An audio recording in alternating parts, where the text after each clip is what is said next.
ஜெயிலுக்கு போகிறீங்களா இல்லை மந்திரியாக இருக்கீங்களா? அதிக கேள்வி. எத்தனை நாளைக்கு இந்த கேள்வி கேட்டுக்கிட்டு இருப்பாங்கன்னு தெரியல. ஆனால் இந்த தடவை என்ன பண்ணிட்டாங்க, போன தடவையும் 10 நாள் தான் டைமுன்னாங்க. 10 நாள் முடிஞ்சோன்னே அதே கேள்வியை கேட்டாங்க. இப்போ இன்றைக்கி அதே கேள்வியை கேட்டாங்க.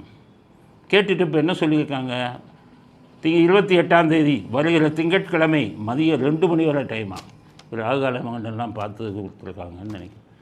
அஷ்டமி இருக்கா, நவமி இருக்கா, ராகுகாலமா, யமகண்டமா, அது என்ன 2 மணி, அது என்ன ஏப்ரல் 28?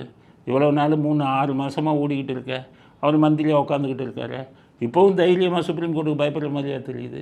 மற்றவங்களாக இருந்தால் யாரும் ராஜினாமா பண்ணியிருப்பாங்க. ஜெயிலுக்கு போகணும்ப்பா, அதுக்கு மந்திரியாக இருந்தால் வெளியில் மந்திரி இல்லைனாலும் வெளியில் இருக்கலாம். மந்திரியாக இருக்கணும்னு நினச்சா ஜெயிலுக்கு போகணுங்கிற பயம் கொஞ்சம் கூட இல்லையே.